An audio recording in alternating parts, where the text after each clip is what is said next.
எவனும் வந்து பாத்தீங்கன்னா விஜய் வீட்டுக்கு வெளியே வரவில்லை, பனையூரிலிருந்து வரவில்லை, பேசவில்லைன்னு எவனுமே வாயை திறக்க மாட்டானு. ஐயா பனையூர் வீட்டை விட்டு வெளியே ஐயா சாமி நீ பீச்சிலே ஏரியா, நீ வீட்டுக்குள்ளேயே ஏரியா, நீ அங்கேயே ஏரியா, மேடைக்கெல்லாம் வராது அப்படின்றாங்கன்னு நினைக்கிறேன். இப்ப என்னன்னா பொழுதுனிக்கு பாத்தீங்கன்னு வச்சுங்களேன், இப்போ வந்து பாத்தீங்கன்னா விஜய் பேசுனா என்ன தெரியும், அவருக்கு அரசியலமைப்பு சட்டம் தெரியுமா, அது தெரியுமா, அந்த கொள்கை தெரியுமா, பசங்க சரிடா அதெல்லாம் சரிடா அப்புறம் ஏன்டா மணல் திருடுறீங்கன்னு கேட்டா பதில் வராது. ஏடா இவ்வளவு கொள்கையை பின்பற்றுறீங்க, பயங்கரமா இருக்கிறீங்க, அப்ப மக்களுக்கு பூராமே நல்லது நடந்திருக்கணும்லடா, ஏன்னா நடக்க மாட்டேது அப்படின்னு கேட்டா, இதுதான் என்னன்னா பிராக்டிக்கல். இன்னைக்கு எல்லாம் பாலிடிக்ஸ் மாறி போச்சுங்க, டைரக்டா பேசுறாங்க. இன்னைக்கு யூஎஸ் எலெக்ஷன் ஒரு பெரிய எக்ஸாம்பிள் இருக்குங்க.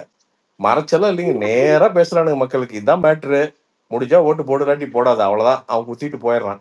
இங்க நமக்கான ஒரே தடை என்னன்னா, மக்கள் 25 வருஷமா இந்த காசு கொடுத்து பழக்கி வச்சிருக்கானுங்க. இந்த ஒரே ஒரு ட்ரம்ப் கார்டை வச்சுக்கிட்டு தான் தைரியமா பேசுறது. திராவிட கட்சிகள் தைரியமா பேசுறதுக்கு ஒரே காரணம், அந்த ஒரே ட்ரம்ப் கார்டு வந்து அந்த காசு கொடுத்தா போட்டு வாங்கிவிங்க அப்படிங்கிற தைரியம் தான் தவிர வேற ஒண்ணும் கிடையாது. அது ஒட்டஞ்சதுன்னா இங்க எல்லாமே மாறிடும். அலெக்ஸ் கொஞ்சம் இதே ஆப் பண்ணு அலெக்ஸ், மைக்க மியூட் பண்றான்.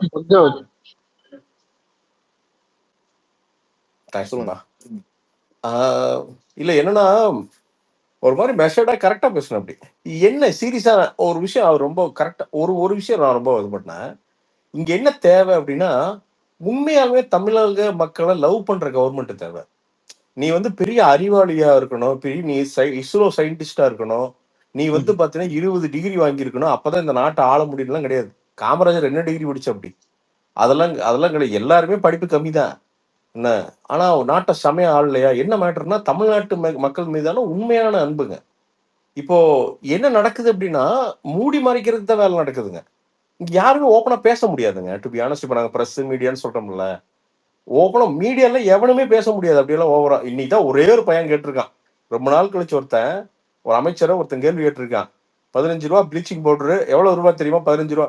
சரியா, 15 ரூபா ப்ளீச்சிங் பவுடர் எதுக்கியா 55 ரூபாய்க்கு டெண்டர் விட்டீங்கன்னு கேட்டா முழிக்கிற. அப்படி அதாவது ஒரு சாதாரண ஒரு சாதாரண ஒரு சுகாதாரத்துக்கு போடப்படுகிற ப்ளீச்சிங் பவுடருங்க. அதாவது அது 15 ரூபாய்னே சொல்றப்ப அது நீங்க ஹோல்சேலா வாங்குற 10 ரூபாய்க்கு வாங்க முடியும் நம்மளால. அதுக்கு 55 ரூபா போட்டு ஒருத்தர் 40 ரூபா அடிக்கிறான்னா அங்க ஊழல் என்ன வேர்ல போய் நிக்குதுன்னு பாருங்க. இது இப்ப யார் அஃபெக்ட் பண்ணுது? யார் அஃபெக்ட் பண்ணுதுன்னா சாதாரண மக்கள் தான். பணக்காரன் ஒன்றும் அஃபெக்ட் பண்றது இல்லைங்க.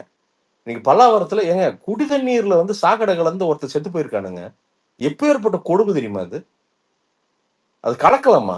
ஒரு பேசிக் குடி தண்ணீர் ஒரு கவர்மெண்ட் ஒரு மக்களுக்கு கொடுக்க முடியலன்னா அப்புறம் அது என்ன கவர்மெண்ட்? அது நாம இங்க என்ன சாதனைன்னு என்னத்தை காட்டுறோம்? நம்ம என்ன பண்றோம்? நம்ம இப்ப இது என்னன்னா, இப்ப எல்லா மீடியாலாம் விலைக்கு வாங்கியாச்சு. அவங்க ஒரு லெவலுக்கு மேல எவனுமே பேச முடியாதுங்க வாயில. நீங்க பேசுனீங்கன்னா சங்கி, அப்படி இல்லைன்னா பர்சனலா பேசுவாங்க. உங்க அம்மா இப்படி, உங்க தாத்தா இப்படி, அது அப்படின்னு கெட்ட வார்த்தைகள் சௌரியத்துக்கு வரும். இது இப்படியே பண்ணி எல்லாரும் டயர்ட் ஆயிட்டாங்க. டு பி ஹானஸ்ட் என்னன்னா, நிறைய ஜேர்னலிஸ்ட் என்ன நமக்கு எதுக்குடா வம்புன்னு தான் நிறைய பேர் பேசாம இருக்காங்க. இதான் உண்மை. நமக்கு எதுக்கு சம்பளம் வந்துட்டு இருக்குது, ஏதோ ஒன்று பண்ணி விட்டுருவாங்க அப்படின்ட்டு தான் பேசாம இருக்கிறாங்க. அவ்வளவுதான். இப்ப என்னன்னா அவங்களுக்கான கலெக்டிவ் குரல்ல விஜய் நிக்கிறாரு. அது ரொம்ப இம்பார்ட்டன்ட். அது உடைக்கிறாரு, அந்த இடத்த உடைக்கிறாரு. உடைச்சு நமக்கு ஸ்பேஸ் ஏற்படுத்தி தர்றாரு. இப்ப நாங்களாம் கொஞ்சம் முன்னாடி பேசலாம், அண்ணன் பேசுறது நம்ம பேசுவோம். அப்படி உண்மை, இது உண்மை. நான் ப்ராக்டிக்கலா சொல்றேன். ப்ராக்டிக்கலா இப்ப சீமான் அண்ணன் பேசுவாங்க, விஜய் பேசுறாரு. இது ரொம்ப முக்கியம். அது தமிழக அரசியலுக்கு ரொம்ப முக்கியம். நாளைக்கு இவங்க ஜெயிப்பாங்க தோப்பாங்க அதெல்லாம் அப்புறம் பார்த்துக்கலாம். முதலமைச்சர் ஆகுறது அதெல்லாம் அப்புறம் பார்ப்போம். ஆனா இந்த எதிர்ப்பு ரொம்ப முக்கியம். ஏன்னா எதிர்கட்சியா அவங்க என்னன்னா திருப்பியும் என்னன்னா அவங்களும் சம்பிரதாயத்துக்கு நிறைய விஷயம் பண்ண ஆரம்பிச்சிட்டாங்க. இங்கேயும் அதே மழை தண்ணியில வேட்டியை தூக்கிட்டு நிக்கிறது, அங்கேயும் அதே மழை தண்ணியில வேட்டியை தூக்கிட்டு நிக்கிறது. அப்புறம் இங்கேயும் பாத்தீங்கன்னா மெட்ராஸ்ல மழை பெஞ்சா என்னன்னா, பாலங்கள் அனைத்தும் நேற்று இன்று பாலத்தில் தண்ணீர் நிரம்பி இருந்தது, இன்று பாலத்தில் தண்ணீர் நிரம்பவில்லை. சரிடா, ஏடா நீங்க தானடா சொன்னீங்க எல்லாமே கட்டி முடிச்சுட்டா இல்ல காவாய் ஓடுது அப்படின்ட்டு. அப்ப பாலத்தில் தண்ணி நின்று கூடாதுல்ல. சாதனையை பார்த்தீர்களா? என்னடா சாதனை அப்படின்னு பார்த்தா 20 டிராக்டரை கொண்டு வந்து நிறுத்தி பைப்பு போட்டு தண்ணி இழுக்கிறதா சாதனை. ஆனா அதுதான் வடிகால் இருக்குல்ல, அப்புறம் எதுக்கு டிராக்டரு போகணும்ல? இதுல கரெக்டா இருந்ததுன்னா போயிருக்கணும்ல. டிராக்டர் வச்சு உறிஞ்சி இன்னொரு பக்கம் ஊத்துறதா வடிகாலா? அதுக்கு பேரு வடிகாலா? இது மலையில பாலமே போயிருச்சுண்ணா. பாலமே நண்பா அதுதான் நண்பா 16 கோடி ரூபாய் பாலம் திருவண்ணாமலைக்கு பக்கத்துல கட்டப்பட்டது. மீடியா எந்த அளவுக்கு மாஃபியா பண்ணி வச்சிருக்காங்கன்னா, பாலம் சேதமா, பாலத்தையே காணோம்டா, பாலம் 3 சேதம்டா. மாசம் இருக்கிற கட்சி தான் இல்ல 3 மாசத்துல மேல காணும். ஒரு பில்லர் போயிருக்கணும், இல்ல லைட்டா வந்து உடைஞ்சிருக்கணும். பாலத்தையே காணும். இந்த பக்கம் அந்த பக்கம் பார்த்தா 4 நாள் தூண் தான், அது எங்கேயோ சைடுல இடிச்சிட்டு நிக்குது, காணும் பாலத்தையே. அப்ப என்னன்னா, அது வந்து கிரிட்டிக்கல் இன்ஃப்ராஸ்ட்ரக்சருங்க. நீங்க நல்லா பாருங்க, அது ஒரு சாதாரண விஷயம் தான். அது வந்து எந்த இடத்துல வேணா, ஒரு காலத்துல அரசியல் கட்சிகள் எந்த இடத்துல வேணா கை வைக்கும்.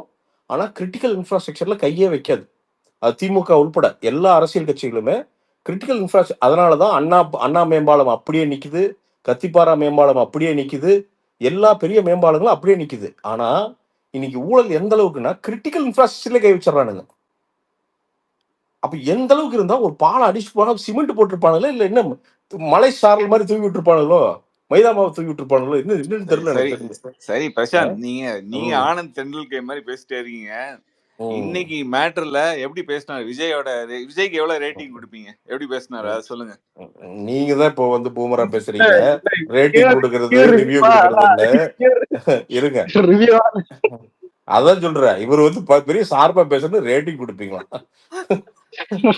கமல் சார் சொன்ன மாதிரி ஆபரேஷன்லயும் மசாலா கேக்குறானுன்ற மாதிரி கேக்குறாரு அவரு. அதுதான் நானே கேக்குறேன் அதான் பிரசாந்த், இன்னைக்கு அவர் எவ்வளவு எஃபெக்டிவா பேசினாரு, இது வந்து அது எவ்வளவு சொல்றேங்க. இருங்க எழுச்சியா ஏங்க, எவ்வளவு எழுச்சியா இருங்க பேசினாரு அதை சொல்லுங்க. இருங்க. நான் சொன்னது 5 நிமிஷம். நான் இந்த பாயிண்ட் ஏன் பேசணுங்கிறது நான் தெளிவா சொல்லிடுறேன். சும்மா ஒரு 19 வாரம் பேசல. ஏன் இதை பேசுறேன் அப்படின்னா, இன்னைக்கு அவர் பேசுற ஒரு சாதாரண விஷயம் எல்லா நியூஸ் சேனல்லையும் வேற வழியில நியூஸ் போட்டே ஆகணும். இல்லைன்னா இன்னொருத்தன் போட்டு அவன் பாட்டுக்கு யூடியூப் சேனல்ல காசு பண்ணிட்டு போயிடுவான். அவ்வளவுதான். ஒன்னா நீ போடு, இல்லைன்னா அவன் போட்டு காசு பண்ணிடுவான். அவ்வளவுதான். ஸோ வேற ஆப்ஷனே கிடையாது. மீடியா வந்து கவர் பண்ணியே ஆகணும். யூடியூப் சேனல்கள் இதை பத்தி டிஸ்கஸ் பண்ணியே ஆகும். விவாத மேடைகள் நாளைக்கு பாருங்க, திருமாவளவன் அண்ணன் காலைல 10 மணிக்கு ஒரு ஸ்பீச் வச்சிருக்காரு. போட்டு அது வந்து கிளிப்பர் அண்ணன் சனாதனத்துல இருந்து ஆரம்பிச்சு ஒண்ணு பண்ணுவார் அண்ணன். என்ன ஆனா அண்ணனுக்கு கூட உள் மனசுல தெரியும், சரி வேற வழி இல்லை, என்ன பண்றது அப்படின்னு அண்ணன் இருக்காங்க. அவ்வளவுதான். அதான் உண்மை. ஸோ இது என்னன்னா, இது ரொம்ப நாள் இருக்கிற ஃபார்முலா. இதை ஒட்டைக்கிறதுக்கு மிகப்பெரிய தைரியம் வேணும். அதை இன்னைக்கு வந்து ஆரம்பிச்சு வச்சிருக்காரு. இது வந்து பெரிய பொலிட்டிக்கல் மேடை. எனக்கு விஜய்க்கு ஈக்குவலா எனக்கு ஆதவ் வந்து ரொம்ப பிடிச்சது. இவனுக்கு என்ன வேணா சொல்லலாம் பார்த்துக்குங்க. ஆதவ் அர்ஜுனா யார் தெரியுமா? அவர் மாமனார் யார் தெரியுமா? யார் தெரியுமா? அந்த யார் தெரியுமா இருந்தாண்டா எலெக்ஷனுக்கு 500 கோடி காசு வந்துருக்குது. அப்பெல்லாம் யாருன்னே தெரியலையா? அப்படியே கப்பா. அதாவது மக்களுக்கு ஒண்ணுமே தெரியாது பார்த்துங்க. லாட்ரி மாட்றீங்க யார் தெரியுமா? அது யார் தெரியுமா? அவனுங்கள 4 புகழ்ந்திருந்தா ப்ரோ ஒண்ணும் இல்ல, அவனுங்கள புகழ்ந்திருந்தா பக்கம் பக்கமா கைட்ட பழுதி, ஆஹா இவரு எவ்வளவு நல்லவர் தெரியுமா, இல்லங்க. இவரு என்னென்ன ஒரு பண்ணிருக்காரு தெரியுமா புயல் அப்படிம்பானுங்க. மலையில இருந்துங்க அவர் மார்டின் ஃபேமிலி வந்துங்க எல்லாம் கொண்டு வந்து இங்க வந்து வேலையா காசு கொடுக்குறாங்க. அவங்க நல்லவங்களா கெட்டவங்களாங்கிறத இந்திய அரசாங்கமும் ஈடியும் முடிவு பண்ணிக்கும். அதுக்குள்ள அவங்களுக்கு பல பஞ்சாயத்து போயிட்டு இருக்குதுன்னு வச்சுங்க, அது வேற. அப்ப நீங்க வந்து இவங்ககிட்ட இருந்து ஒதுக்கி இருக்கோன்னு நீங்க எதுக்கே முதல்ல நன்கொடை வாங்குறீங்க? வாங்கிட்டே இருந்திருக்கிறீங்கயா. அப்ப திடீர்னு வந்து பாத்தீங்கன்னா ஒரு கருத்தியல் ரீதியா ஒரு இது வரும்போது அவன் வந்து மொத்தமா கெட்டவன் ஆயிடுறான்னா, அப்ப என்ன, this is politics of convenience தானே. அப்போ உனக்கு சாதகமா இருந்தா அவன் யாரா இருந்தாலும் அவன் நல்லவன், அவன் ஜாதி கட்சியில் இருந்தாலும் அவன் நல்லவன். உனக்கு ஆப்போசிட்டா இருந்தா அவன் அம்பேத்கரை தூக்குனாலும் அவன் கெட்டவன். அப்ப இது என்னது, வெறும் ஓட்டு அரசியல் தானே. இதுல என்ன சித்தாந்தம் இருக்குது? இதுல நான் கேட்கிறேன், என்ன சித்தாந்தம் இருக்குது? என்ன புரிதல் இருக்குது? என்ன அரசியல் தெளிவு இருக்குது? இதுல இவங்க எப்படி போயிட்டு விஜய்க்கு வந்து அரசியல் தெளிவு இல்லைன்னு சொல்லலாம்? அவங்க சொல்றதுக்கு பாயிண்டே இல்லையே, ஒண்ணுமே இல்லைங்களே. இன்னொன்னுங்க, யங்ஸ்டர்ஸ் தலைவா, ஓட்டுக்கு வந்து நீ வந்து பெரிய புக் எல்லாம் படிக்க தேவையில்லை தலைவா. குத்துனா ஓட்டு ஒழுகு, அவ்வளவுதான் மேட்ரு. அவ்வளவுதான், குத்தி விட்டு போயிட்டே இருப்பான். அவனுக்கு என்னன்னா, டேய் நீங்க எல்லாம் எல்லாரோட மக்களோட மனக்குமுறல் என்ன தெரியுங்களாங்க? ஒரு திருவண்ணாமலையில இன்னைக்கு வந்து அந்த நிலச்சரிவு அதெல்லாம் பர்மிஷன் கரெக்டா கொடுத்திருந்தா தப்பிச்சிருப்பாங்க. அந்த மாதிரி ஒரு லட்ச விஷயம் இருக்குதுங்க. இந்த வெள்ளத்துல எத்தனையோ குறைபாடுகள் சொல்றாங்க மக்கள். எங்களுக்கு அறிவிப்பு சரியா வரல, இதெல்லாம் சொல்றாங்க. மக்கள் குமுறுறாங்க. என்ன பிரச்சனை, அது போய் காது கொண்டு கேட்கறக்கே ஆள் இல்லை. முதல்ல சால்வ் பண்றதெல்லாம் விட்டுருங்க, காது கொண்டு கேட்கறதுக்கு ஆள் இல்லை.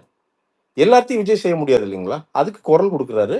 இந்த மேடையை விஜயும் சரி ஆதவ அர்ஜுனாவும் சரி சரியா யூஸ் பண்ணிக்கிட்டாங்க. அதுதான் உண்மை. ஆதவ அர்ஜுனா ஒரு நல்ல அரசியல் தலைவராக தான் மேல வந்து வர்றாரு. ஏன்னா 100% வந்து பாத்தீங்கன்னா கரெக்டா தான் பேசுறாரு. அவர் கரெக்டா சொல்றாரு, வேங்கை வயல் போய் பாருங்க அப்படின்னு சொல்றாரு. இன்னொன்னு, ஊழல்கள் பத்தி பேசுங்க அப்படின்னு சொல்றாரு. அது கரெக்ட். கவர்மெண்ட் செக்ல வைக்குங்க. அவர் பேசினார்னா, ஒரு விஷயத்தை எடுத்து பேசினார்னா செக்ல வைக்கும். நாளையிலிருந்து பாருங்க விஜயன் போட்டு அவரோட வரலாறு. விஜயனுடைய கொள்ளுப்பாட்டர் யார் தெரியுமா அப்படின்னு ஆரம்பிச்சிருவாங்க. நாளைல இருந்து பாத்தீங்கன்னா இல்ல இப்ப ஆரம்- நாளையில இருந்து பிரசாந்த் ப்ரோ மோர் தேன் என்ன? எனக்கே தெரியாது. தளபதி வந்து ஆதவ அர்ஜுனா ஆஹ் டார்கெட் பண்ணுவாங்க. நாளையில இருந்து அவரோட பின்புலம் என்ன தெரியுமா? ஆல்ரெடி ஆரம்பிச்சிட்டாங்க நண்பா. தெரியுமா? யூடியூப் ரூட்டஸ்ல ஓஹோ ஆல்ரெடி வீடியோ போட்டாச்சு. ஆதவ Bro, அர்ஜுனா இப்பவே பேசி போட 6 ஆரம்பிச்சிட்டாங்க ப்ரோ. நிமிஷத்துல 6 நிமிஷத்துல வீடியோ வந்திருக்கு. ஏன்னா அது முன்னாடியே ரெக்கார்ட் பண்ணிருக்காங்க. ஆப்வியஸ்லி நண்பா, ஆனா ஆப்வியஸ்லி. இல்ல புதிய தலைமுறையில லைவ் இல்ல லைவ் திருமாவளவன் ஓடிட்டு இல்ல இருக்கும்போதே இறுதியா ஒண்ணு சொல்லிட்டு நான் கிளம்புறேங்க. நானும் ஒரு வீடியோ போடணும். அதுக்கு தான் நாமளும் ஒரு நம்ம நம்ம நம்ம சைட்ல இருந்து நம்ம ஒரு வீடியோ போடுவாங்க. செய்யுங்க செய்யுங்க அதனால செய்யுங்க. ஆமா, என்ன என்ன என்ன மேட்டர்னா, ஆ. உங்களுக்கு எல்லா நண்பர்களுக்கும் சொல்ல வேண்டிய ஒரே ஒரு விஷயம் தான் சொல்லிட்டு மட்டும் கிளம்பிடுறேன். விஜயனுடைய சகோதரர்கள் எல்லாத்துக்கும் இங்க என்னன்னா, நம்ம ஓட்டு அரசியலுக்குள்ள வந்தாச்சு. அதுல வந்து அண்ணனுடைய ஸ்பீச்கள்லாம் ஓரளவுக்கு எஃபெக்டிவா இருக்கும். ஆனா அது மட்டுமே உங்களுக்கு வந்து ஓட்டுகளையோ வெற்றியோ வாங்கி தந்துடாது. களத்துல இறங்கி நீங்க பெருசா வந்து பினான்சியல் உதவியெல்லாம் செய்ய வேண்டியது இல்லைங்க. மக்களுடைய குறைகளை கேட்டாலே போதுங்க. அதுலயே அவங்களுக்கு மிகப்பெரிய நற்பெயர் வர்றதுக்கான வாய்ப்புகள் நிறைய இருக்குங்க. நீங்க போயிட்டு எல்லாரும் போயிட்டு வந்து 10,000 ரூபாய் கொடுக்கறதுல எல்லாருக்கும் கெப்பாசிட்டி இல்லைங்க. ஆனா ஒரு சின்ன ஒரு ஃபார்ம் ஃபில் பண்ணி தந்தீங்கன்னா, சின்ன ஒரு தண்ணி வந்து எங்காவது கிடைக்குதுன்னா அதை புடிச்சிட்டு வந்து வீட்டுல கொடுத்தீங்கன்னா, சின்ன சின்ன வேலைங்க ஒரு 2 மரம் நட்டி வளர்த்தீங்கன்னா, சின்ன சின்ன ஆக்டிவிட்டிஸே வந்து பாத்தீங்கன்னா மக்களுடைய நற்பெயரை இன்னொன்று சொல்லுவீங்களா பிரசாந்த்? யா சாலிட் வேஸ்ட் மேனேஜ்மெண்ட் பத்தி சொல்லுவீங்களா? அதை சொல்லுங்க. எஸ். இல்ல இல்ல அதுதாங்க வேஸ்ட் மேனேஜ்மெண்ட்ல இருந்து அது ஒரு அதாங்க ஒரு சின்ன ஒரு ஃபார் எக்ஸாம்பிள் வந்து பாத்தீங்கன்னா நீங்க படிச்சிருக்கீங்க. ஒரு இலவசமா ஒரு ஒடுக்கப்பட்ட மக்கள் இருக்காங்கன்னா போய் ஒரு 10 பேருக்கு டியூஷன் எடுத்தீங்கன்னு வச்சுக்கோங்களேன், பெருசா போற்றிடுவான். இல்ல வந்து பாத்தீங்கன்னா இன்னைக்கு இரவு பள்ளிக்கூடங்கள் நிறைய பேர் படிக்காம இருக்காங்க. இன்னுமே வந்து பாத்தீங்கன்னா எழுத்தறிவு இல்லாம இருக்காங்க.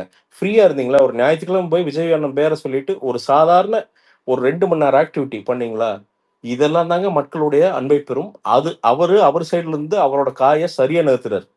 கரெக்டா பேசுறாரு, அளவா பேசுறாரு. இவ்வளவுதான் அரசியல் பண்ண முடியும். தினம் அரசியல்ல பேசினா மதிப்பு இருக்காதுங்க. பேசினா ஒரே அடி அடிக்கணும், அப்புறம் ஒரு 1.5 மாசம் புலம்பணும், அப்புறம் திருப்பி வந்து பேசணும். அதான் அரசியல். அது இவரோட அரசியல். அது இதான் கரெக்ட் அவருக்கு. ஏன்னா ரொம்ப பேசினா ஒரு மாதிரி வந்து வாட்டர் டவுன் ஆயிரும் எல்லாமே. ஸோ சரியா பேசுறாரு, சரியான மேடைகள்ல வந்து பேசுறாரு. நீங்க உங்க சைடுல இருந்து நான் இது வந்து என்னன்னா வெறும் அரசியல்ல ஜெயிக்கிறதுக்காண்டி மட்டும் சொல்ல, ஒரு இயக்கமா மேல வரணும்னா இந்த அடிப்படை விஷயங்களை நீங்க எல்லாரும் நீங்களா வாலண்டியரா சேர்ந்து செய்ய ஆரம்பிக்கணுங்க. அவனுக்கு என்னன்னா ஏன் திமுகவும் அதிமுகவும் நீங்க இவ்வளவு குறைகள் இருந்தாலும் இன்னைக்கும் பலம் பொருந்திய கட்சிகளா இருக்கு அப்படின்னா, அது வந்து அதோட தலைவர்களால மட்டும் கிடையாதுங்க. ஒரு வார்டு மெம்பர் சும்மா சுல்லா மாதிரி இருப்பான். அந்த வார்டுல வந்து அவ்வளவு விஷயங்களை அவன் முன்னாடி நின்று பார்ப்பான். ஒரு சாதாரண வட்ட செயலாளர் அவ்வளவு வந்து முன்னாடி நின்று அவ்வளவு பிரச்சனைகளை தீர்த்து வைப்பார். அப்படி அந்த சின்ன சின்ன மெம்பர்ஸ் எல்லாம் வந்து ஆக்டிவா இருக்கிறதுனாலதான் அந்த கட்சிகள் வந்து அவ்வளவு பலம் புரிந்ததா இருக்குதுங்க. அதனால நீங்க ஒரு சாதாரண தொண்டர்னு உங்களை சாதாரணமா இட போட்டுறாதீங்க. எவனாலையும் எதை வேணா மாத்த முடியும். ஒரே ஒரு இலான் மஸ்க் தான் அமெரிக்கா எலெக்ஷனையே மாற்றி தூக்கி போட்டு உட்காந்துருக்கிறான். ஒரே ஆள் தான். அதனால அந்த நல்ல விஷயங்களை பண்ண ஆரம்பிங்க.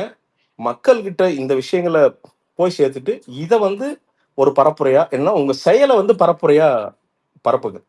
இந்த சண்டையெல்லாம் வேண்டாங்க. ஏன்னா அரசியல் வந்துங்க இது வந்து என்னன்னா ரொம்ப திடீர்னு வந்து பாத்தீங்கன்னா கத்தி எடுத்து குத்திக்குவாங்க, நாளைக்கு கட்டி பிடிச்சுக்குவாங்க. அதனால யாரையும் தாக்கி பேசி இங்கெல்லாம் அரசியல் பண்ண வேண்டிய அவசியமே கிடையாதுங்க. ஏன்னா மாறிக்கிட்டே இருக்கும் அரசியல், மாறிக்கிட்டே இருக்கும். நம்ம அந்த வேலை கிடையாது. மக்கள் பணியை வந்து ஒரு ஆர்கனைஸ்டா எல்லாரும் சேர்ந்து, ஏன்னா இன்னைக்கு டெக்னாலஜி வந்துச்சுங்க. டக்குன்னு ஒரு வாட்ஸ்அப் குரூப்பை போடுங்க, ஒரு 100 பேர் சேருங்க. இன்னைக்கு நம்ம ஏரியாவில் என்னடா நல்லது செய்யலாம், வா ஒரு 50 பேர் போய் ஒரு சின்ன வேலையை செய்வோம். குப்பை தொட்டி இருக்கிற ஏரியா வாடா ஒரு க்ளீன் பண்ணி விட்டு வருவோம். மச்சான் ஓகே ரைட் போ, நாங்கள் தான் பண்ணோம் சூப்பர், அவ்வளோதான், சைலண்டா வந்துருங்க. அது மாதிரி சின்ன சின்ன விஷயங்கள் பண்ணுங்க. இதுதாங்க தமிழக மக்கள் எதிர்பார்க்கிற அரசியல் மாற்றம். அரசியல் மாற்றம் அப்படிங்கிறது வந்து கீழிருந்து மேலே வரணும். அது யாருமே பண்ண மாட்டாங்கன்னு ஏங்கி போய் உட்காந்துருக்காங்க தமிழக மக்கள். அதை நீங்க பண்ணுவாங்கன்னு நான் நம்புறேன். மீண்டும் ஒரு நாள் வந்து சூப்பரா தெளிவா ஸ்பீடா பேசுறேன்.